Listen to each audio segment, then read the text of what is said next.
Hello friends, welcome to Ayushman classes. तो जैसा कि मैंने आपको प्रीवियस लेक्चर में आपको प्रॉमिस किया था कि हम लोग D triple S B TGT maths के प्रीवियस ईयर्स के जितने भी पेपर्स हुए हैं सबको हम लोग सॉल्व करेंगे। तो आज उसी कड़ी में मैं आपको 2014 का जो पेपर हुआ था उसका सोल्यूशन मैं आपको करवाऊंगा। तो सबसे पहले आपको करना क्या है, अगर आप चैनल पर नए हैं तो चैनल को तुरंत सब्सक्राइब कर लीजिए। अपने दोस्तों के साथ इसको तुरंत शेयर कर लीजिए ताकि ज्यादा से ज्यादा लोगों तक ये जो वीडियोस पहुंच सके। आपका एक कमेंट जो है जरूर वीडियो पे आना चाहिए। आप कमेंट लिख के आप बताइएगा मुझे कि ये वीडियो आपको कैसा लगा। ठीक है, चलिए स्टार्ट करते हैं आज का लेक्चर। और एक और इन्फॉर्मेशन आपको मैं बता दूं कि अगर आप डी ट्रिपल एस बी का जो अभी फॉर्म निकला हुआ है, अगर आपने अप्लाई कर दिया है और अगर आप ऑनलाइन क्लासेस चाहते हैं, मतलब आप चाहते हैं कि उसका कंप्लीट कोर्स आपको मिल जाए, तो आपको Ayushman classes app play store से डाउनलोड कर लेना है और वहां से आप कोर्सेज को परचेज कर सकते हैं। इस कोर्स में हम आपको सारे जो कंप्लीट जो है चैप्टर के video lectures, chapter wise assignment और टेस्ट सीरीज वगैरह प्रोवाइड करवाते हैं।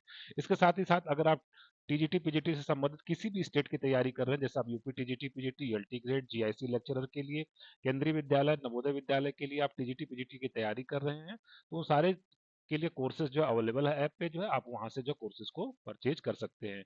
ये मेरा व्हाट्सएप नंबर है 8128618579। इस पे आप व्हाट्सएप करके किसी भी कोर्स के बारे में इंक्वायरी कर सकते हैं। ठीक है, चलिए स्टार्ट करते हैं आज का लेक्चर। तो 2014 का ये पेपर है। इसमें जो पहला क्वेश्चन दिया गया है, क्वेश्चन ये है कि decimal expansion of an irrational number is equal to what. तो देखिए, डेसिमल नंबर अगर मैं बात करूं कि डेसिमल नंबर तीन तरीके का होता है। जैसे मैं बात करूं 0.23, तो देखिए ये जो डेसिमल एक्सपेंशन ये टर्मिनेट हो गया है ना, समाप्त हो गया, इसको हम लोग बोलते हैं टर्मिनेटिंग डेसिमल। ठीक है, इसको हम लोग क्या बोलते हैं, टर्मिनेटिंग डेसिमल बोलते हैं। तो ये पहला डेसिमल हो गया टर्मिनेटिंग डेसिमल। दूसरा ये होगा, समाप्त तो नहीं होगा 0.23, लेकिन रिपीट करेगा, जैसे 0.23, 23 डॉट डॉट डॉट डॉट। तो ये समाप्त तो नहीं हुआ बट रिपीट करता है, तो इसको बोलते हैं नॉन टर्मिनेटिंग रिपीटिंग। ठीक है, इसको हम लोग बोलते हैं non terminating recurring, non terminating recurring बोलते हैं। ठीक है, और जो तीसरा हमारा जो डेसिमल एक्सपेंशन होता है वो न तो टर्मिनेट करेगा, मतलब न तो रुकेगा, और न तो रिपीट करेगा, मतलब 0.2345123469 डॉट डॉट डॉट। ये non terminating non repeat non recurring है। ठीक है, नॉन टर्मिनेटिंग नॉन रिकरिंग है। ये तीन तरीके के डेसिमल एक्सपेंशंस होते हैं, जिसमें से जो शुरुआती जो डेसिमल एक्सपेंशंस हैं, ठीक है, मतलब जो शुरुआती जो डेसिमल मैंने लिखा हुआ है, टर्मिनेटिंग डेसिमल और नॉन टर्मिनेटिंग रिकरिंग डेसिमल, ये रेशनल नंबर्स के करस्पॉन्डिंग आते हैं। मतलब रेशनल के कोई भी रेशनल नंबर आप ले लीजिए, उसको आप डेसिमल में कन्वर्ट करिए, तो उसका डेसिमल एक्सपेंशन या तो टर्मिनेट करेगा या तो नॉन टर्मिनेटिंग रिपीटिंग होगा। और जो इरेशनल नंबर होता है, ठीक है, जो इरेशनल नंबर होता है उसका जो डेसिमल एक्सपेंशन होता है वो नॉन टर्मिनेटिंग नॉन रिकरिंग होता है। ये इरेशनल नंबर के लिए होता है। ठीक है, तो यहाँ पे आपसे क्वेश्चन ये पूछा गया है कि decimal expansion of irrational number, तो इरेशनल नंबर का decimal expansion non terminating non recurring होगा। इस तरीके से सी ऑप्शन हमारा क्या हो जाएगा, करेक्ट हो जाएगा। बढ़ते नेक्स्ट क्वेश्चन की तरफ। क्वेश्चन नंबर 2 कहा जा रहा है x is equal to root 3 plus root 2 है, तो एक्स की पावर -2 की वैल्यू क्या होगी। एक्स की पावर -2 का मतलब होता है 1/x², मतलब मुझे यहाँ पे 1/x² निकालना है। तो सबसे पहले मैं क्या करूंगा, इसमें 1/x निकालूंगा। 1/x निकालने के लिए 1/x कितना हो जाएगा, रूट 3 प्लस रूट 2 हो जाएगा। और यहाँ पे हम लोग रेशनलाइजेशन करेंगे, है ना, हर का परिमेयीकरण करेंगे, मतलब इसके कंजुगेट्स में ऊपर नीचे मल्टीप्लाई कर दूंगा। तो इसका कंजुगेट कितना होता है, रूट 3 माइनस रूट 2। तो रूट 3 माइनस रूट 2 से न्यूमरेटर और डिनोमिनेटर में हमने मल्टीप्लाई कर दिया। तो ऊपर हमको कितना मिल जाएगा, रूट 3 माइनस रूट 2, और नीचे मिल जाएगा ए प्लस बी, ए माइनस बी, मतलब A² माइनस B², 3 - 2 1 हो जाएगा। इसका मतलब मुझे मिल गया रूट 3 - रूट 2। ये किसकी वैल्यू, 1/x की वैल्यू है। अब मैं इसका स्क्वायर कर देता हूँ कुछ, क्योंकि मुझे 1/x² चाहिए। तो यहाँ पे मुझे क्या लगाना पड़ेगा, रूट 3 - रूट 2 का क्या लगाना पड़ेगा, होल स्क्वायर लगाना पड़ेगा। कितना मिल जाएगा, A² plus B² minus 2AB। ठीक है, तो यहाँ से कुल मिलाकर जो हमारा आंसर आ जाएगा 5। 3 + 2 कितना होगा, 5, माइनस कितना हो जाएगा, 2√6। 5 - 2√6 के साथ कौन सा ऑप्शन करेक्ट हो जाएगा, डी ऑप्शन हमारा करेक्ट हो जाएगा। बढ़ते नेक्स्ट क्वेश्चन की तरफ। क्वेश्चन नंबर 3 में पूछा गया the value of this expression. तो यहाँ पे डेसिमल के कुछ नंबर दिए गए, इसको आपको मल्टीप्लाई करके सिर्फ बताना। सिंपल सा क्वेश्चन है। ऊपर देखिए यहाँ पे डेसिमल एक प्लेस पे, यहाँ पे डेसिमल दो प्लेस पे है, कुल मिलाकर 3 प्लेस हो गया। और नीचे भी डेसिमल 3 प्लेसेस के बाद है। तो हम लोग 1000 से ऊपर नीचे अगर मल्टीप्लाई कर दें, तो ऊपर बचेगा 8 × 5, नीचे बचेगा 4, 8 5 जा कितना होगा 40, और 40/4 हमारा आंसर कुल मिला कितना आ जाएगा, 10 आ जाएगा। तो इस तरीके से ए ऑप्शन हमारा करेक्ट हो जाएगा। ठीक है, बढ़ते नेक्स्ट क्वेश्चन की तरफ। क्वेश्चन नंबर 4 कहा जा रहा है 2 की पावर n माइनस 2 की power n - 1 is equal to 4 है। तो आपसे पूछा जा रहा है what is the value of n। Okay, तो 2 की पावर n, इसमें से हम लोग 2 की पावर n - 1 अगर कॉमन कर लें तो कितना बचेगा यहाँ पे, 2 बचेगा, और माइनस कितना बचेगा 1 इज इक्वल टू कितना हो जाएगा 4, 2 माइनस 1 तो 1 होता है। इसका मतलब 2 की पावर n माइनस 1, और 4 को हम लोग लिख देंगे 2 का स्क्वायर, क्योंकि बेस सेम है इसलिए हम लोग पावर्स को कंपेयर कर दें अगर, तो n माइनस 1 की इज इक्वल टू 2 मिल गया, तो यहाँ से n की वैल्यू कितनी मिल जाएगी 3 मिल जाएगी, और n इज इक्वल टू 3 आ गया। हमसे पूछा गया n की पावर n कितना होगा, इसका मतलब 3 की पावर 3 होगा, तो हमारा जो आंसर होगा वो कितना हो जाएगा 27 हो जाएगा। तो इस तरीके से सी ऑप्शन हमारा क्या हो जाएगा करेक्ट हो जाएगा। बढ़ते हैं नेक्स्ट क्वेश्चन की तरफ, क्वेश्चन नंबर 5। अगर एक इक्वेशन है x square minus 5 mod x plus 6 is equal to 0, इससे कितने रियल रूट्स आएंगे। तो यहाँ पे मैं आपको एक छोटा सा टिप देना चाहूंगा कि एक्स स्क्वायर को क्या लिखा जाता है, मॉड ऑफ एक्स स्क्वायर लिखा जाता है। दोनों ही पॉजिटिव क्वांटिटी है, आप कोई भी नंबर ले लीजिए, एक्स चाहे पॉजिटिव हो चाहे नेगेटिव हो, स्क्वायर कर देंगे तो पॉजिटिव आ जाएगा, और यहाँ पे मॉड ले लेंगे तो भी पॉजिटिव आ जाएगा, ये दोनों एक्सप्रेशन सेम होते हैं। तो यहाँ पे जो एक्स स्क्वायर है उसको मैं लिख दूंगा मॉड ऑफ एक्स स्क्वायर, और minus 5 times mod of x plus 6 is equal to 0। इसका अगर हम लोग फैक्टर कर ले तो ये कितना मिल जाएगा मॉड ऑफ एक्स माइनस 3, और यहाँ पे कितना मिल जाएगा mod of x minus 2 is equal to कितना हो जाएगा 0। तो यहाँ से मॉड एक्स की वैल्यू 3 मिलेगी, और यहाँ से mod x is equal to 2 मिलेगा। और एक फार्मूला होता है कि अगर मॉड ऑफ एक्स ए के बराबर है तो एक्स इज इक्वल टू कितना होता है प्लस माइनस ए होता है। तो यहाँ से एक्स इज इक्वल टू कितना हो जाएगा प्लस माइनस 3, और यहाँ से कितना हो जाएगा x is equal two plus minus 2। तो टोटल 2 और 2 4 सोल्यूशंस मिलेंगे, मतलब 4 रियल रूट्स आएंगे, बी ऑप्शन आपका करेक्ट हो जाएगा। ठीक है, आगे बढ़ते हैं क्वेश्चन नंबर 6 की तरफ। देखिए क्वेश्चन नंबर 6 में डिस्कस करूं उससे पहले एक और इन्फॉर्मेशन मैं आपको बता दूं कि अगर आप सीरियस तैयारी में है टीजीटी पीजीटी के, तो अगर आप क्वेश्चंस का डिस्कशन करना चाहते हैं या आप स्टडी मटेरियल चाहते हैं, बहुत सारी स्टडी मटेरियल हम लोग अपने ग्रुप वगैरह में भेजा करते हैं। तो आप अगर आप चाहते हैं कि व्हाट्सएप ग्रुप मेरा ज्वाइन करना चाहते हैं, ठीक है, या आप मेरा टेलीग्राम ग्रुप ज्वाइन करना चाहते हैं, तो उसका लिंक मैंने वीडियो के नीचे डिस्क्रिप्शन बॉक्स में दिया हुआ है। वहां से आप टेलीग्राम ग्रुप में और व्हाट्सएप ग्रुप में आप जुड़ सकते हैं। वहां से आपको क्वेश्चन का डिस्कशन करने में आसानी होगी, इसके साथ ही साथ जो भी समय समय पर स्टडी मटेरियल में मुझे मिलेगा मैं वो आपको प्रोवाइड करवाता रहूंगा। ठीक है, बढ़ते हैं नेक्स्ट क्वेश्चन की तरफ।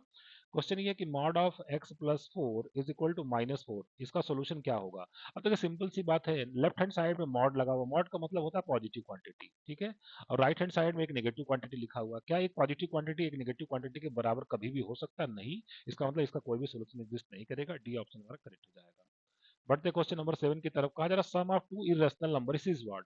तो कभी कभी स्टूडेंट बहुत जल्दबाजी में इसका जवाब दे देते हैं कि दो इरेशनल नंबर ले लिया उन्होंने, रूट 3 और रूट 2, तो उन्होंने कह दिया कि उसका सम कितना आता है, इरेशनल नंबर ही आता है, जो कि गलत जवाब है। ठीक है, तो दो इरेशनल नंबर का सम कभी भी रेशनल भी हो सकता है, कभी इरेशनल भी हो सकता है। कैसे, मैं आपको दिखाता हूँ। जैसे कि यहाँ पे एक इरेशनल नंबर मैंने लिया रूट 3, और एक इरेशनल नंबर मैंने लिया रूट 2। ठीक है, तो ये दो इरेशनल नंबर लिया और इसको मैंने क्या कर दिया, ऐड कर दिया, तो जो रिजल्ट आया वो कैसा आया, इरेशनल आया। ठीक है, तो इन्होंने कहा कि दो इरेशनल नंबर का जवाब रेशनल आएगा, इसका मतलब ए ऑप्शन इनकरेक्ट हो गया। चलिए दूसरा एग्जांपल मैं लेता हूँ।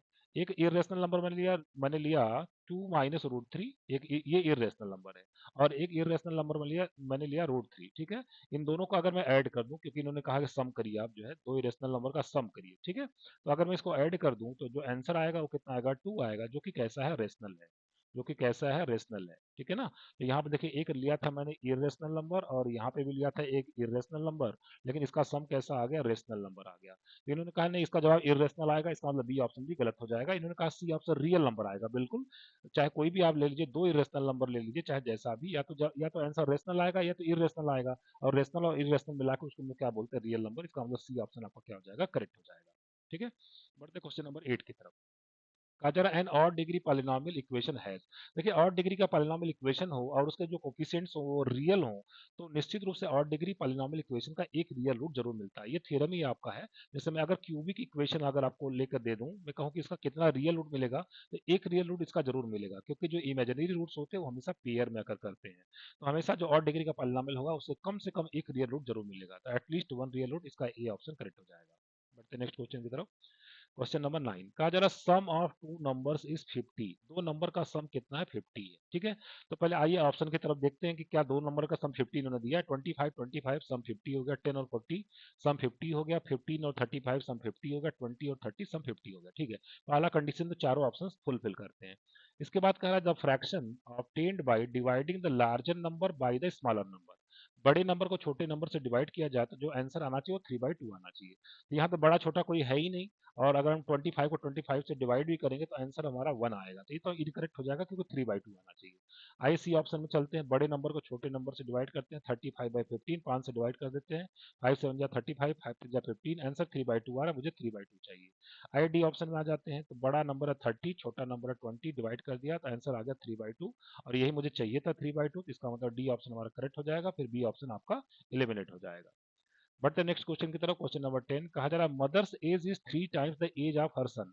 एक मदर मदर की एज अपने सन की एज का कितना है, 3 टाइम्स है, ठीक है, ओके। फिर कह रहा है आफ्टर 5 ईयर्स, अगर 5 साल बाद बात करें तो मदर की एज कितनी हो जाएगी, m+5, और सन की एज कितनी हो जाएगी, s+5 हो जाएगी, ठीक है। 5 साल के बाद क्या सिनारियो है, after 5 years their ages will add up to the 66, मतलब इनके एजेस को 5 साल के बाद अगर ऐड कर दीजिए तो सम कितना आएगा, 66 आएगा। तो यहाँ पर हम लिख सकते हैं मदर का एज प्लस सन का एज प्लस 5 कितना होगा, 10 इज इक्वल टू कितना होगा, 66 हो गया। और यहाँ से इक्वेशन नंबर 1 से मदर इज इक्वल टू कितना, 3 टाइम्स सन का एज है, तो इसको मैं इक्वेशन नंबर 2 में पुट कर देता हूँ, तो कितना हो जाएगा 3s, और plus s is equal to कितना हो जाएगा 56, यहाँ से 4s इज इक्वल टू कितना हो जाएगा 56, यस की वैल्यू कितनी आ जाएगा 14, और यस की वैल्यू 14 अगर हम लोग इक्वेशन नंबर 1 में रख दें तो 3 इंटू 14, मदर की प्रेजेंट एज कितनी आ जाएगी, 42 ईयर्स आ जाएगी, तो इस तरीके से हमारा बी ऑप्शन क्या हो जाएगा, करेक्ट हो जाएगा। बढ़ते नेक्स्ट क्वेश्चन की तरफ, क्वेश्चन नंबर 11 का जरा arithmetic mean between two numbers x plus Y का whole square and x minus Y का whole square is equal to what. देखिए अगर दो नंबर लिखा हो a और b, कोई कहे कि इसके बीच में आपको एक अरिथमेटिक मीन लिखना है, एक समांतर माध्य लिखना है, तो हम लोग कैसे लिखते हैं, दोनों नंबर को ऐड करके 2 से क्या करते हैं, डिवाइड करते हैं। तो यहाँ पे नंबर्स क्या है, हमारे पास नंबर है x प्लस वाई का होल स्क्वायर, और दूसरा नंबर हमारे पास क्या है, x माइनस वाई का होल स्क्वायर, इसके बीच में एक अरिथमेटिक मीन लिखना है, तो हम लोग क्या करेंगे, इन दोनों को ऐड करके 2 से डिवाइड कर देंगे, यही मेरा क्या हो जाएगा, अरिथमेटिक मीन आ जाएगा। तो इसको अगर हम लोग सॉल्व करें तो कितना मिल जाएगा, 2x² और कितना मिल जाएगा 2y² और डिवाइडेड बाई 2, तो 2 से कैंसिल हो जाएगा, आंसर कितना आ जाएगा x² प्लस y²। तो इस तरीके से ए ऑप्शन हमारा क्या हो जाएगा, करेक्ट हो जाएगा। बढ़ते क्वेश्चन नंबर 12 की तरफ, कहा जा रहा है कि सम ऑफ द फाइनाइट सीरीज 5 से लेकर कहाँ तक गया, 50 तक, 5 से लेकर 50 तक ये जो सीरीज लिखी गई इसका सम आपको निकालना है। तो अगर आप ध्यान से देखेंगे तो 8 में से 5 को माइनस करें तो जो डिफरेंस आएगा वो 3 आएगा, 11 माइनस 8 डिफरेंस कितना आएगा, 3 आएगा, इसका मतलब ये जो नंबर है वो एपी में है, ठीक है, अरिथमेटिक प्रोग्रेशन में है। तो अरिथमेटिक प्रोग्रेशन में सम निकालने का फार्मूला क्या होता है, S n is equal to n by two first term plus last term, ठीक है। तो यहाँ पे हमें n/2 हो गया, और फर्स्ट टर्म कितना हमारे पास है 5 है, और लास्ट टर्म कितना 50 है। अब हमें एक चीज नहीं मालूम इसमें क्या नंबर ऑफ टर्म्स कितने हैं, तो मैं मान लेता हूँ इसमें नंबर ऑफ टर्म्स कितने हैं, n है, तो हमारा जो nth टर्म है वो कितना है, 50 है, ठीक है, nth टर्म हमारे पास कितना है, 50 है। nth टर्म का फार्मूला क्या होता है, a plus n minus one into d is equal to कितना होता है 50। तो यहाँ से a इज इक्वल टू कितना 5 है, plus n minus one into D हमारे पास कितना 3 है, इज इक्वल टू कितना हो गया 50, तो 50 माइनस 5 कितना हो गया 45/3 15, तो n minus one is equal to 15, तो n की वैल्यू कितनी आ गई 16। तो यहाँ पे n इज इक्वल टू 16/2 कितना हो जाएगा 8, 8 इंटू 55, 8 5 जा 40, और 8 5 जा 40, और 4 कितना हो गया 44। इसका मतलब बी ऑप्शन हमारा क्या हो जाएगा, करेक्ट हो जाएगा, ठीक है। चलिए बढ़ते हैं नेक्स्ट क्वेश्चन की तरफ। नेक्स्ट क्वेश्चन हमारा क्या है, क्वेश्चन नंबर 13 का जरा ए bag contains 6 red balls and 4 green balls। एक बैग में 6 red balls and 4 green balls हैं। A ball is drawn at random from the bag, find the probability that it is either A red ball और ए green ball. भाई simple सी बात है, देखिए एक bag है, इसमें या तो छह रेड बॉल है और 4 ग्रीन बॉल है, इसमें से एक बॉल निकाला गया, ये चाहते हैं कि वो बॉल या तो रेड होगा या तो ग्रीन होगा, ये तो श्योर इवेंट हो गया ना, ये बॉल निकालेंगे या तो रेड ही मिलेगा या तो ग्रीन मिलेगा, इसका मतलब ये इवेंट आपका कैसा हो गया, श्योर इवेंट हो गया ना। तो श्योर इवेंट की प्रोबेबिलिटी हमेशा कितनी होती है, 1 होती है, इसका मतलब इसका आंसर कितना आएगा, 1 आएगा, ए ऑप्शन आपका करेक्ट हो जाएगा, ठीक है। बढ़ते क्वेश्चन नंबर 14 की तरफ। 7 persons are to be seated in a row, 7 लोगों को एक टेबल पे एक लाइन में बैठाना है, the probability that 2 particular person sit next to the each other, ठीक है। तो 7 लोगों को अगर बैठाना हो एक लाइन में, ठीक है, 1 2 3 4 5 6 7, तो हम लोग कितने तरीके से बैठा सकते हैं, 7 फैक्टोरियल तरीके से बैठा सकते हैं, मतलब जो number of element in sample space की बात करें तो कितना आ गया, 7 फैक्टोरियल आ गया। अब ये करें दो पर्टिकुलर पर्सन आसपास बैठने चाहिए, मैं मान लेता हूँ कि मोहन और राम दो पर्टिकुलर पर्सन है, तो इनको हम लोग एक रस्सी लगा के बांध देते हैं, ठीक है। अब बचे हुए कितने लोग हो गए, 5 7 लोग थे ना, 5 + 2, ठीक है। तो जिन जिन दोनों लोगों को मैंने रस्सी लगा के बांध दिया, मैं उनको एक कंसीडर कर रहा हूँ, एक यूनिट मान के चल रहा हूँ। तो 5 + 1 टोटल कितने लोग हैं, 6 लोग हो गए, 6 लोग को बैठाने का कितना तरीका होगा, 6 फैक्टोरियल। और मोहन और राम आपस में भी कितने तरीके से अरेंज करेंगे, 2 फैक्टोरियल तरीके से अरेंज करेंगे, तो ये हमारे कितने हो गए, फेवरेबल केसेस हो गए, ठीक है। अब हमें प्रोबेबिलिटी निकालनी है। प्रोबेबिलिटी का फार्मूला क्या होता है? PE is equal to NE upon NS. ठीक है, तो यहाँ पे अगर मैं वैल्यू पुट कर दूं तो एनई हमारे पास कितना हो गया? 2 × 6 फैक्टोरियल। ठीक है, और नीचे है 7 फैक्टोरियल। 7 फैक्टोरियल को मैं लिखूंगा 7 × 6 फैक्टोरियल, तो हमारा जो आंसर है वो कितना आ जाएगा? 2/7 आ जाएगा। तो इस तरीके से सी ऑप्शन हमारा क्या हो जाएगा? करेक्ट हो जाएगा। बढ़ते क्वेश्चन नंबर 15 की तरफ। अच्छा, एक इवेंट के होने की प्रोबेबिलिटी कितनी है? 0.999। तो पूछ रहे हैं उसके न होने की प्रोबेबिलिटी क्या होगा। देखिए, आपके पास एक फार्मूला होता है, क्लास 10th में आप मालूम पढ़ाया जाता है कि किसी इवेंट के होने की प्रोबेबिलिटी और उसके न होने की प्रोबेबिलिटी का सम कितना होता है? 1 होता है। तो हमको निकालना है कि उसके न होने की प्रोबेबिलिटी क्या होगी। तो उसको 1 में से कितना माइनस कर देंगे? 0.999 माइनस कर देंगे, तो हमारा आंसर आ जाएगा 0.001 आंसर आ जाएगा। तो इस तरीके से सी ऑप्शन हमारा क्या हो जाएगा? करेक्ट हो जाएगा। ठीक है, बढ़ते हैं नेक्स्ट क्वेश्चन की तरफ। क्वेश्चन नंबर 16 में कहा जा रहा है मीन ऑफ 100 ऑब्जर्वेशन इज 45। ठीक है, 100 ऑब्जर्वेशन का मीन कितना? 45। तो सबसे पहले मैं मीन का फार्मूला लिख लेता हूँ। मीन का फार्मूला क्या होता है? X bar is equal to sigma x I और अपॉन एन होता है, नंबर ऑफ ऑब्जर्वेशन। मीन इन्होंने कहा है 45 है और नंबर ऑफ ऑब्जर्वेशन कितने? 100 है। तो यहाँ से जो ऑब्जर्वेशन का हम लोग सम निकाल सकते हैं। तो यहाँ से ऑब्जर्वेशन का सम कितना आ जाएगा? Sigma x i is equal to 4500 आ जाएगा। ठीक है, अब इन्होंने कहा कि इसके बाद कि later it was found that, बाद में ये देखा गया कि 2 observations 19 and 31 they are recorded incorrectly as 91 and 13, then the correct mean is equal to what.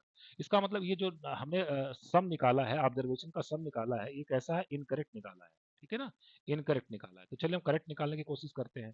Correct निकालने के लिए क्या करना पड़ेगा? दो ऑब्जर्वेशन जो थे, ठीक है, उसको वो ले लिया गया है 91 और 13। मुझे लेना कितना था? 19 और 31, और ले कितना लिया गया था? 91 एंड 13 ले लिया गया था। तो हम लोग क्या करेंगे? जो गलत वाला है उसको हटा देंगे, जो सही वाला है उसको ऐड कर देंगे, है ना। तो सिग्मा एक्स आई मैं निकालना जा रहा हूँ करेक्ट वाला।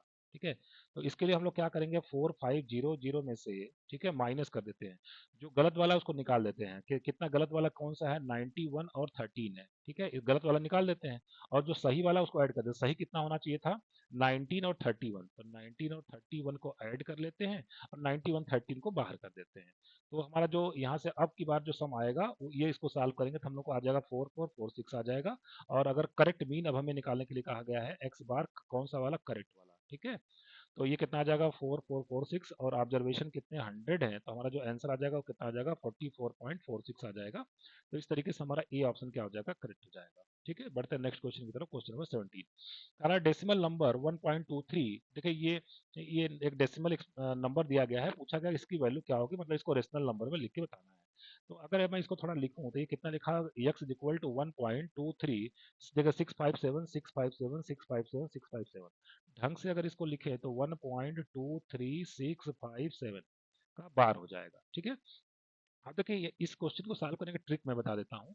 जो भी डेसिमल एक्सपेंशन आते हैं उसमें देखिए किस तरीके क्वेश्चन बनते हैं। जैसे आ जाएगा 0.23 बार, मान लीजिए क्वेश्चन इस तरीके का आ गया। ठीक है, और एक क्वेश्चन आ गया 0.235 बार आ गया। अब देखिए इन क्वेश्चन को सॉल्व करने का जो पहला टिप्स ये होता है कि जो डेसिमल आना चाहिए वो जहाँ से क्वेश्चन रिपीट करना शुरू कर रहा है, जहाँ से नंबर रिपीट करना शुरू कर रहे हैं, जहाँ पे बार लगा हुआ है, उसके जस्ट पहले आपका डेसिमल होना चाहिए। तो पहला वाला तो करेक्ट फॉर्म में लिखा गया है, लेकिन दूसरे वाले में डेसिमल देखिए थोड़ा दूर है। तो इसको हम लोग ऐसे क्वेश्चन को सॉल्व करने के लिए पहले इसमें 100 से मल्टीप्लाई कर लेंगे, ताकि डेसिमल हमारा कहाँ आ जाए? जहाँ पे रिपीटेशन शुरू हो रहा है उसके जस्ट पहले डेसिमल आ जाना चाहिए। इस क्वेश्चन में भी देखिए डेसिमल कहाँ पे होना चाहिए? 6 के पहले होना चाहिए, लेकिन ये तो 2 के पहले है। ठीक है, तो यहाँ पे आप पहले क्या करेंगे? इसको 100 से मल्टीप्लाई करेंगे। ये कितना आ जाएगा? 100x इज इक्वल टू 123.657 बार हो गया। ठीक है, अब जो है जहां से रिपीटेशन शुरू हो रहा है उसके जस्ट पहले डेसिमल आ चुका है। तो ये पहला रूल ये हो गया कि डेसिमल आपका जहां से नंबर रिपीट करना शुरू कर रहा है उसके जस्ट पहले होना चाहिए।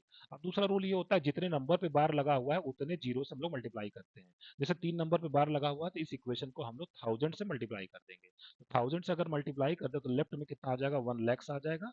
एक पे 5 जीरो आ जाएगा, 1 2 3 4 5 जीरो आ जाएगा। और इसको अगर हम लोग 1000 से मल्टीप्लाई कर दे राइट हैंड साइड को तो 123,657.657 बार आ जाएगा। ठीक है, ये हो गया इक्वेशन नंबर 2।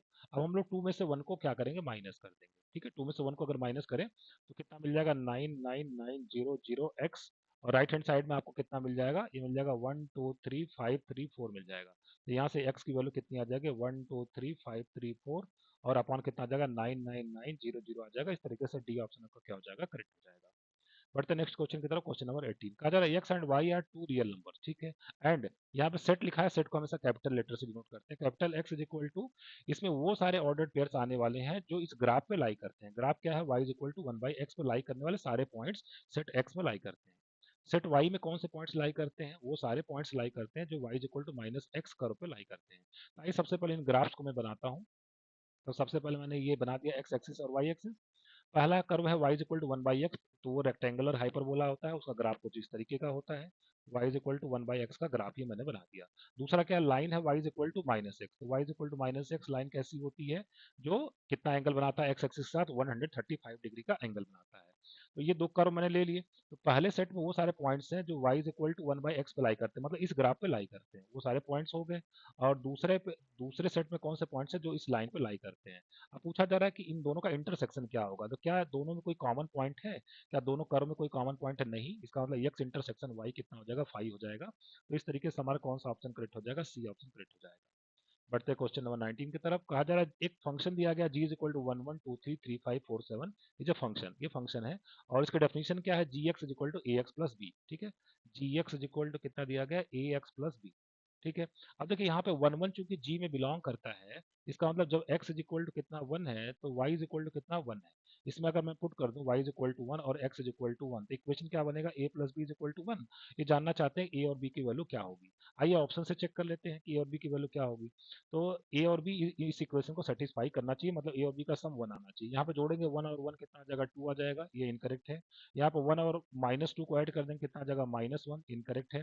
2 -1 कितना आ जाएगा, 1 आ जाएगा, ठीक है। और डी ऑप्शन में कितना आ जाएगा, -3 आ जाएगा, ये इनकरेक्ट ऑप्शन है। इसका मतलब सी ऑप्शन हमारा क्या हो जाएगा, करेक्ट हो जाएगा।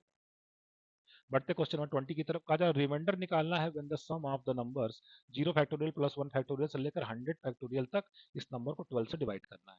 तो देखिए 0 फैक्टोरियल तो 1 हो गया, फिर 1 फैक्टोरियल की बात करें तो 1 हो गया, 2 फैक्टोरियल की बात करें 2 हो गया, 3 फैक्टोरियल कितना होगा, 6 हो गया, फिर 4 फैक्टोरियल हमारा कितना होगा, 12 हो गया, 5 फैक्टोरियल हमारा कितना हो गया, 120 हो गया। और ये कहाँ तक जा रहा है, अप टू 100 फैक्टोरियल तक जाना है इसको, ठीक है।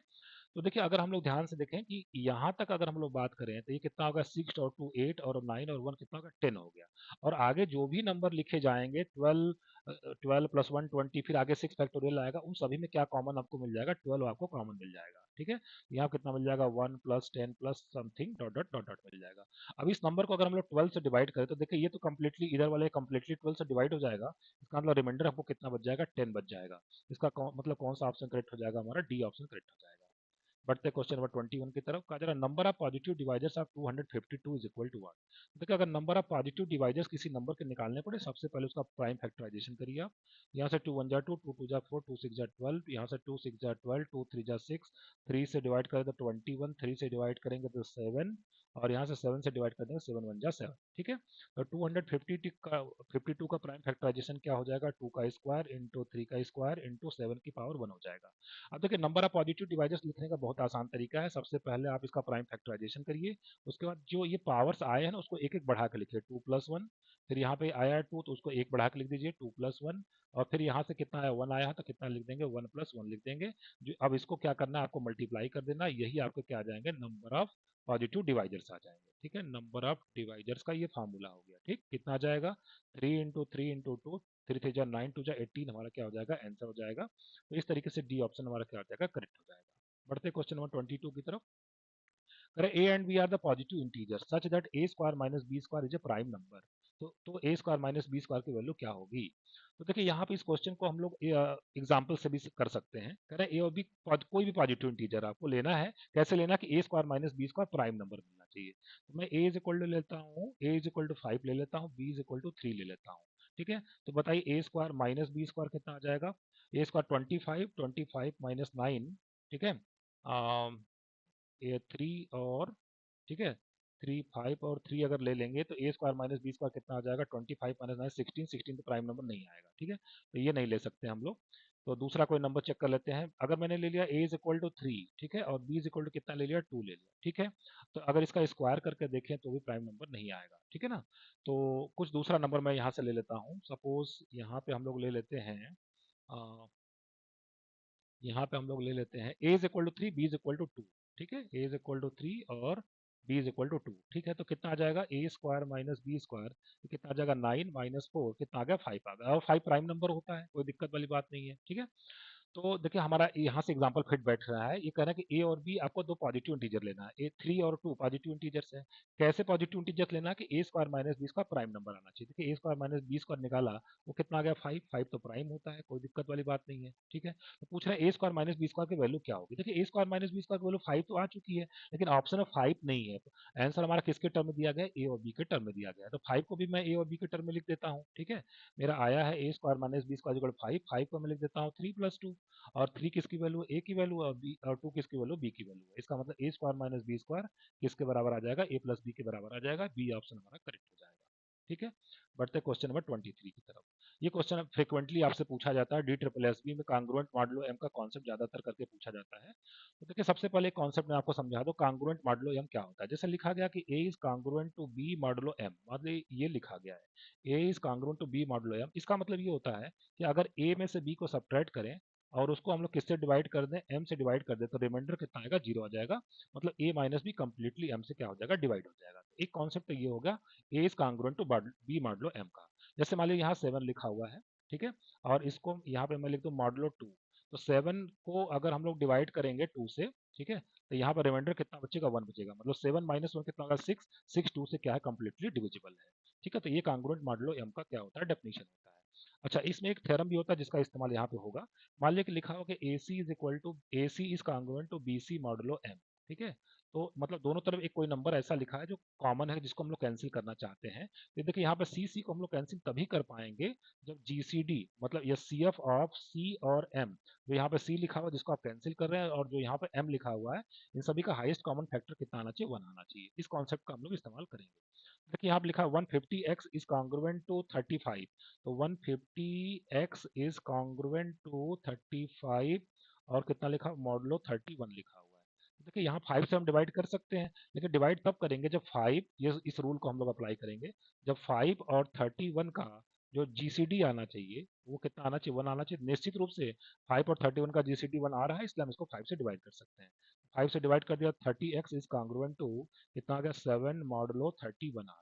ठीक है, अब 30, इसका मतलब कि 30x और में से अगर हम लोग 7 को अगर सब्ट्रैक्ट कर दें, तो ये कंप्लीटली किससे डिविजिबल हो जाएगा, 31 से डिविजिबल हो जाएगा। मतलब इस 31 का क्या हो जाएगा, कुछ मल्टीपल हो जाएगा, 31 के हो गया। तो यहाँ से देखिए कितना आ जाएगा, 30x इज इक्वल टू 31 के और प्लस कितना आ जाएगा 7। यहाँ से x इज इक्वल टू कितना आ जाएगा, 31 के प्लस 7 डिवाइडेड बाई कितना आ जाएगा, 30 हो जाएगा। इसको अगर हम लोग ढंग से लिखें तो ये कितना लिख सकते हैं, 30 के और प्लस क्या लिख सकते हैं, k प्लस 7 और डिवाइडेड बाई कितना हो जाएगा, 30 हो जाएगा। ठीक है, तो आप देखिए ये तो 30 30 से ये वाला नंबर तो डिवाइड हो जाएगा, 30 30 से कट जाएगा। अब यहाँ पे आपको k की ऐसी कुछ वैल्यू पुट करनी है जिससे k प्लस 7 30 से डिवाइड हो जाए। तो निश्चित रूप से देखिए सबसे पहला जो नंबर आपके माइंड में आएगा, आना चाहिए, वो कितना आना चाहिए, k इज इक्वल टू 23 आना चाहिए, क्योंकि 23 को 7 में जोड़ेंगे 30 हो जाएगा, 30 30 से कट जाएगा। अगला नंबर आप क्या सोच सकते हैं, अगला नंबर आपके पास आएगा 53, k इज इक्वल टू 53 रखेंगे तो 53 प्लस 7 कितना हो जाएगा, 60, 60 30 का से क्या हो जाएगा, डिवाइड हो जाएगा। इसका मतलब इससे कितने सोल्यूशन मिलेंगे, इनफाइनाइट सोल्यूशन मिलेंगे। लेकिन जो पहला सोल्यूशन आपको मिलेगा वो कितना मिलेगा, k इज इक्वल टू अगर हम 23 पुट कर दें, ठीक है, तो यहाँ से हमको क्या मिल रहा था, k प्लस और ये 30/30 कितना हो जाएगा 1, और k इज इक्वल टू आपने 23 पुट किया तो आंसर कितना आ जाएगा 24। मतलब पहला सोल्यूशन कितना आ जाएगा, 24 आ जाएगा।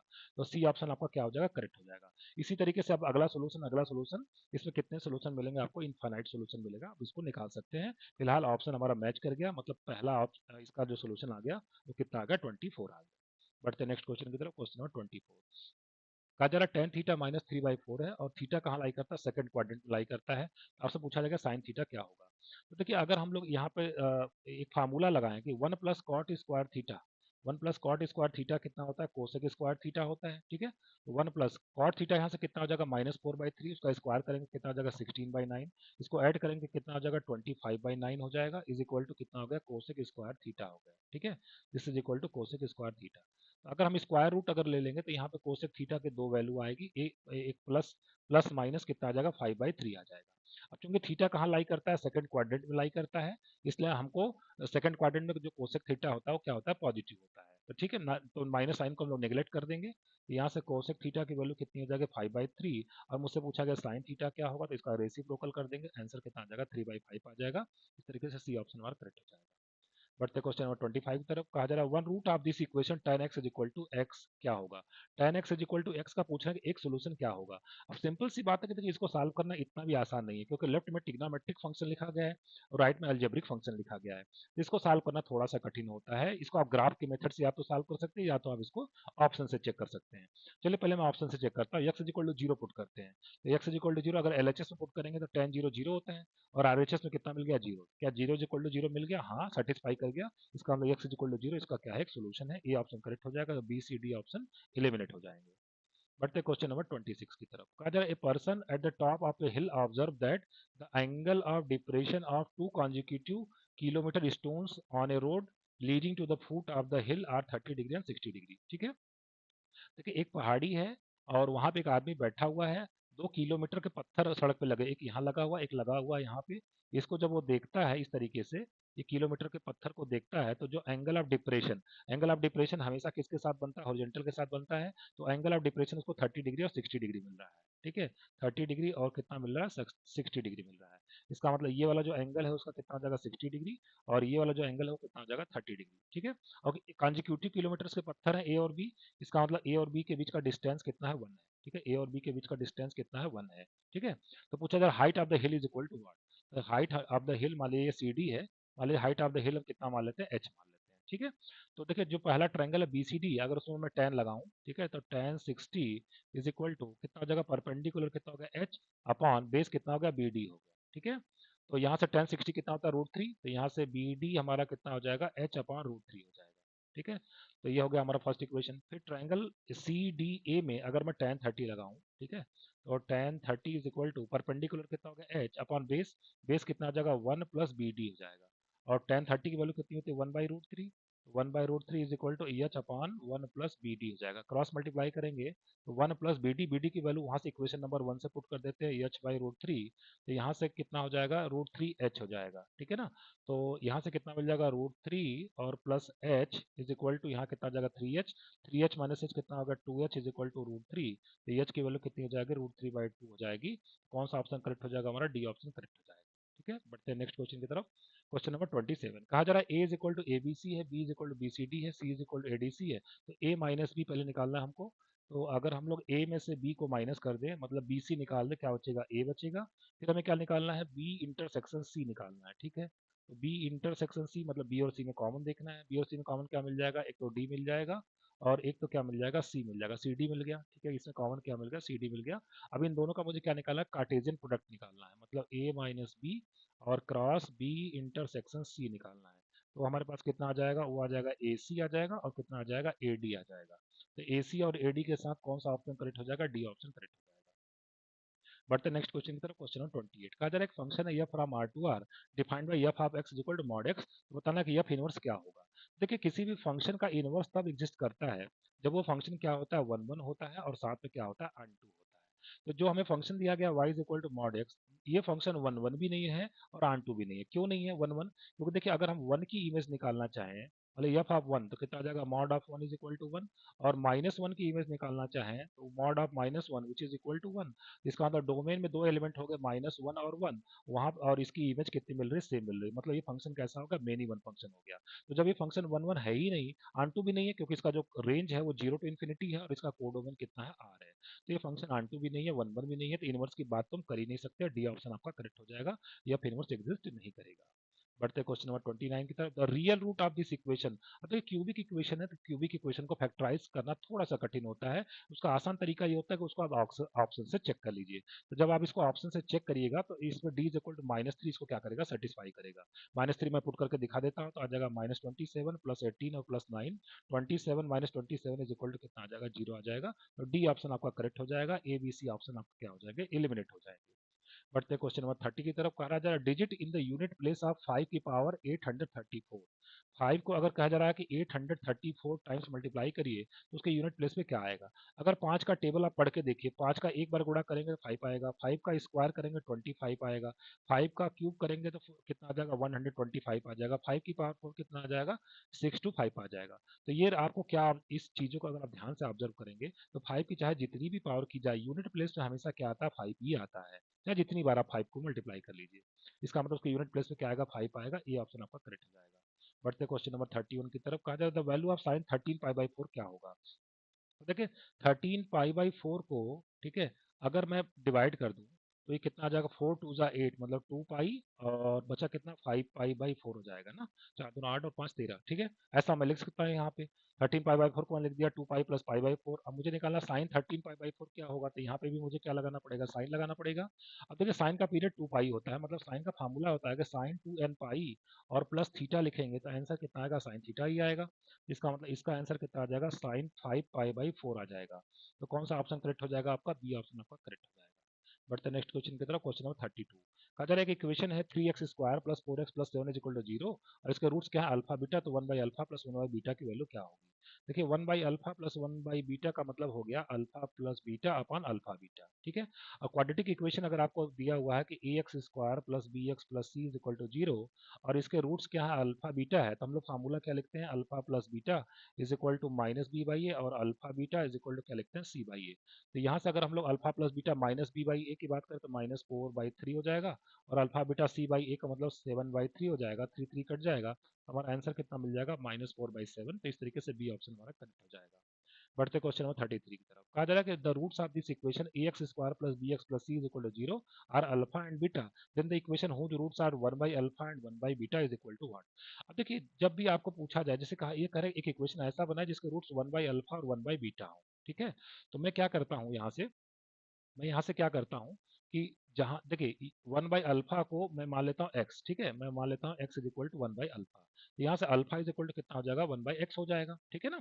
तो अब देखिए यहाँ से ax² plus bx plus c is equal to 0 का रूट क्या था, अल्फा और बीटा, इसका मतलब अल्फा इसको सेटिस्फाई करेगा, तो कितना मिल जाएगा, a∝² plus b∝ plus c is equal to 0। अब अल्फा की वैल्यू कितनी 1/x है, पुट कर दीजिए, कितना आ जाएगा a/x² प्लस b/x और प्लस कितना आ जाएगा c इज इक्वल टू 0।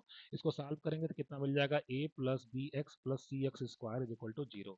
जो नया इक्वेशन मिलेगा वो कितना मिल जाएगा, c x square plus b, या वेरिएबल भी आप चेंज कर सकते हैं, आंसर इन्होंने y में लिखा, आप y में लिख दीजिए, तो कितना हो जाएगा cy² plus b y plus a is equal to 0। तो cy² plus b y plus a is equal to 0 के साथ सी ऑप्शन आपका क्या हो जाएगा, करेक्ट हो जाएगा। बढ़ते नेक्स्ट क्वेश्चन की तरफ। क्वेश्चन नंबर 34 कहा जा रहा है √2 इंटू ई की पावर आई पाई की वैल्यू क्या होगा। अब देखिए ई की पावर आयोटा थीटा को अगर हम लोग लिखना चाहें तो ये इसका फार्मूला होता है ई की power i theta is equal to cos theta plus iota sine theta होता है। तो ई की पावर अगर आई पाई की अगर हम लोग बात करें तो क्या लिखेंगे हम लोग इसको, कॉस पाई और प्लस आयोटा साइन पाई।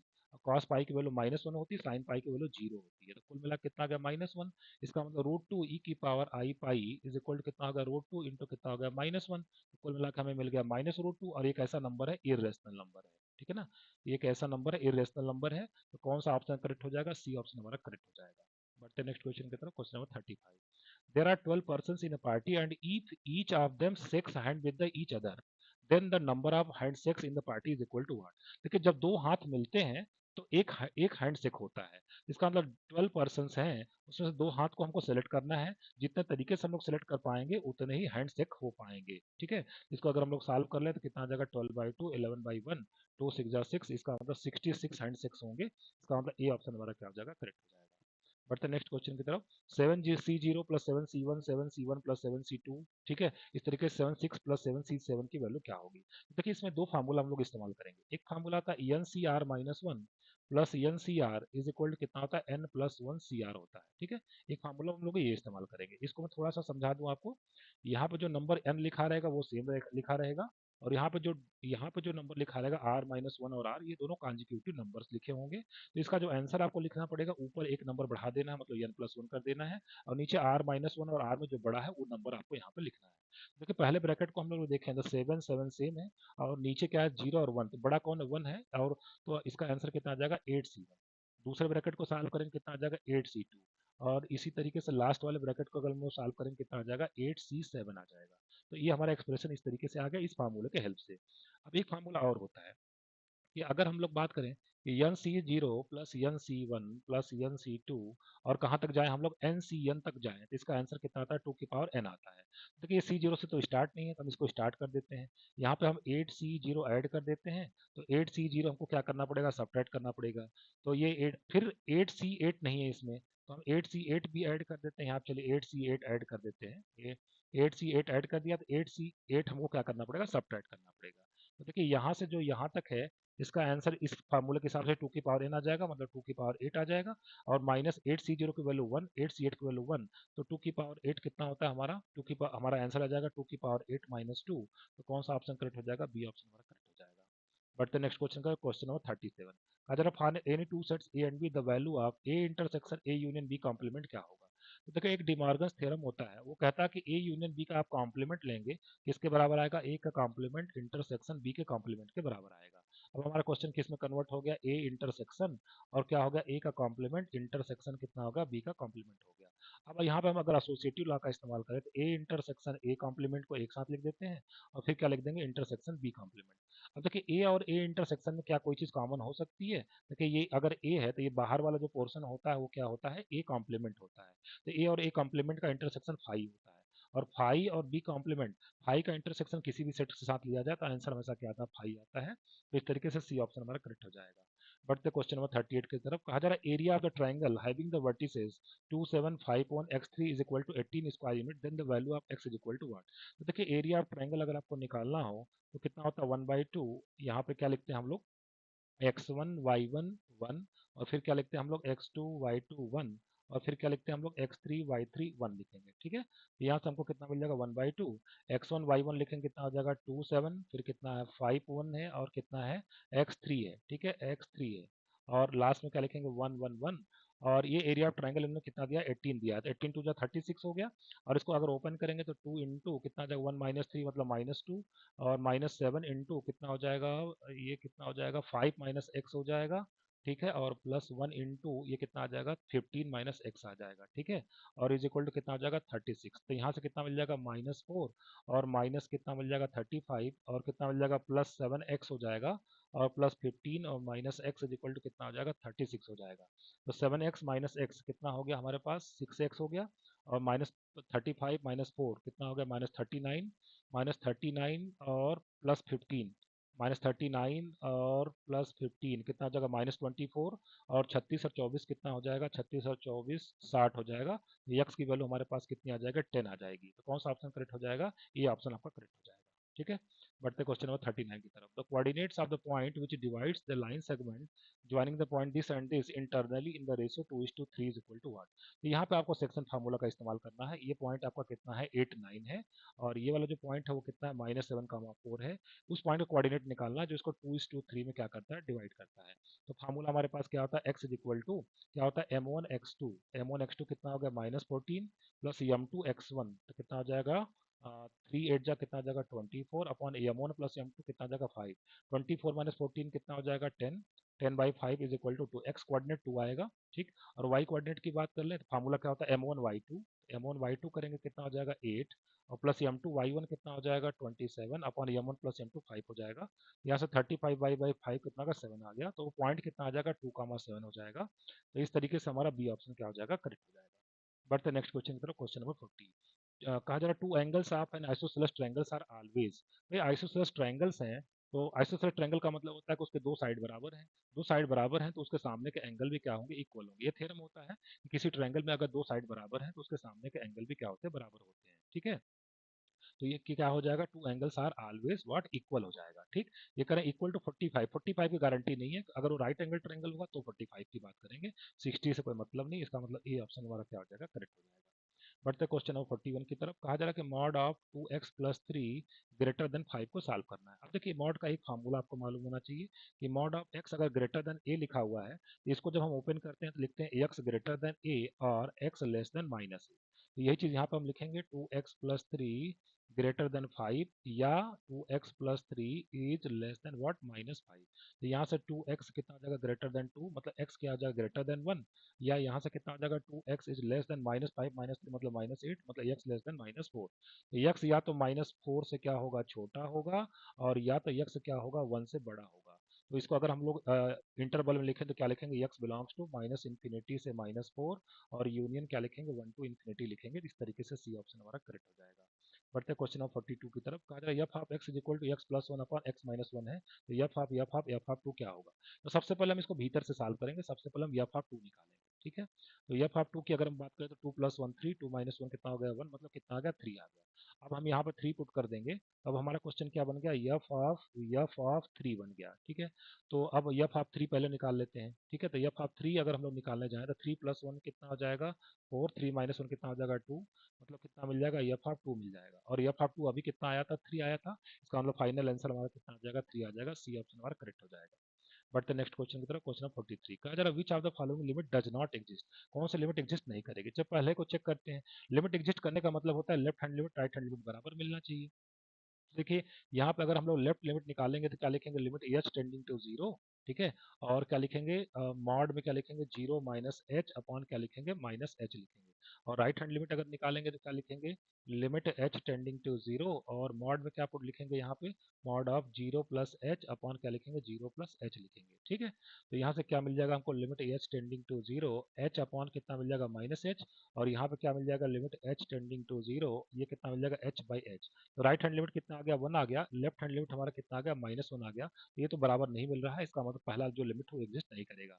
और limit x tending to zero sin x/x की बात करते हैं वो बनाता है। और यहाँ पे अगर हम लोग पुट कर दें तो x equal to zero put कर दे 0, और cos 0 कितना होता है 1, मतलब इस लिमिट की वैल्यू क्या आएगी 0 आएगी। तो ये दोनों एग्जिस्ट कर रहे हैं, मुझे पूछा जा रहा है कौन सा एग्जिस्ट नहीं करता है, कौन सा एग्जिस्ट नहीं करता है, फर्स्ट वाला एग्जिस्ट नहीं करता है। बढ़ते हैं नेक्स्ट क्वेश्चन की तरफ। देखिए कहा जा रहा है limit x tending to infinity 1 + 3/x whole to the power x is equal to what. तो सबसे पहले जब भी आपको लिमिट का क्वेश्चन सॉल्व करना हो तो उसका फॉर्म चेक करते हैं। x is equal to infinity अगर हम इसमें पुट कर दे 1 + 3/इन्फिनिटी और होल टू द पावर कितना हो गया इन्फिनिटी हो गया। ठीक है, 1/इन्फिनिटी कितना होता है 0, मतलब ये 1 की पावर इन्फिनिटी फॉर्म हो गया।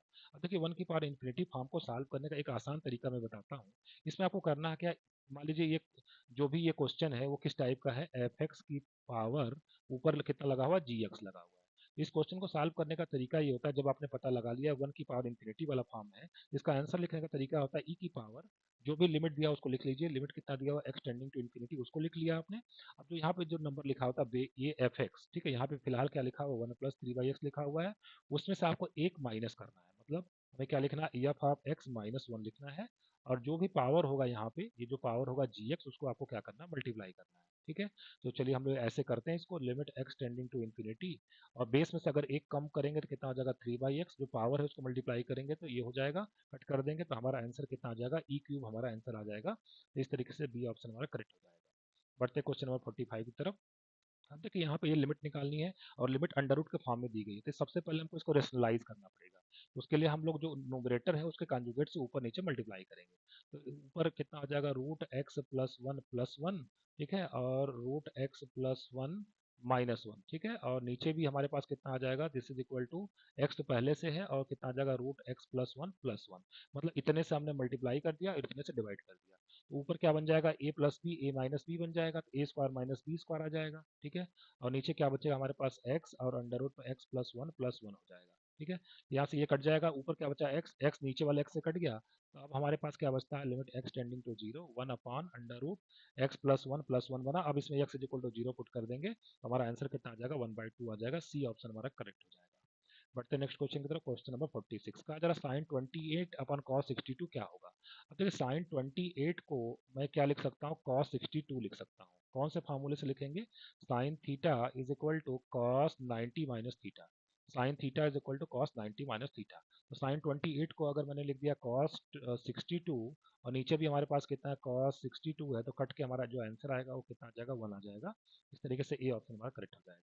बढ़ते क्वेश्चन नंबर 47 की तरफ। कहा जाए 2 डिजिट का नंबर है such that the product of its digit is 12। चलिए प्रोडक्ट करके देख लेते हैं। 6 2 जा कितना आ गया 12 आ गया, 6 2 जा 12 आ गया। ठीक है, 6 3 जा 18 आ गया, तो ये तो पहले ही इनकरेक्ट हो गया। 4 8 जा कितना आ गया 32 आ गया, ये पहले ही इनकरेक्ट हो गया। ठीक है, तो आगे क्या जा रहा है, when 36 is added to this number, 36 add करना। चलिए 62 में अगर हम लोग 36 ऐड कर दे कितना आ जाएगा 8 और 9। ठीक है, तो कहा जा रहा है डिजिट्स इंटरचेंज देयर प्लेसेस, तो उसके जो डिजिट्स हैं इंटरचेंज हो जाएंगे। तो देखिए पहले 6 टेंस प्लेस पे था और 2 यूनिट प्लेस पे था, क्या ऐड करने के बाद ऐसा इंटरचेंज हुआ, प्लेसेस नहीं हुए, इसका मतलब ए ऑप्शन एलिमिनेट हो जाएगा। तो सी ऑप्शन आपका करेक्ट हो जाएगा। आई सी ऑप्शन को थोड़ा और चेक करवा देते हैं। कहा गया था कि इस नंबर में कितना ऐड करना था 36 ऐड करना था, तो ऐड कर देते हैं 6 और 6 12 62 हो गया। कह रहा है 36 आप ऐड करेंगे तो जो डिजिट्स हैं वो अपने प्लेसेस को इंटरचेंज कर लेंगे। पहले नंबर 26 था, अब कितना आ गया 62 आ गया। क्या डिजिट्स इंटरचेंज हो गए, हाँ बिल्कुल इंटरचेंज हो गए। सी ऑप्शन आपका करेक्ट हो जाएगा। बढ़ते क्वेश्चन नंबर 47 तो हमारा हो गया। बढ़ते हैं क्वेश्चन नंबर 48 की तरफ। अगर if the roots of this quadratic equation are equal then the value of m is equal to what. अगर किसी भी क्वाड्रेटिक इक्वेशन के रूट्स इक्वल हैं तो उसका डिस्क्रिमिनेंट क्या होता है, जीरो होता है। डिस्क्रिमिनेंट का फार्मूला क्या होता है, b square minus 4ac is equal to zero. यहाँ से अगर हम लोग करेंगे बी स्क्वायर कितना हो जाएगा, m प्लस वन का होल स्क्वायर माइनस 4, और a हमारे पास कितना 4 प्लस m है, और c कितना 1 है, इज इक्वल टू कितना हो जाएगा, जीरो। ठीक है, तो यहाँ से अगर हम लोग इसको सॉल्व करें तो m square plus one plus two m हो जाएगा, और माइनस फोर फोर जा 16 minus 4m is equal to कितना हो जाएगा, जीरो। तो यहाँ से हमको क्या मिल जाएगा, एम स्क्वायर फिर कितना मिल जाएगा माइनस 2m, और माइनस 15 इज इक्वल टू कितना हो जाएगा, जीरो हो जाएगा।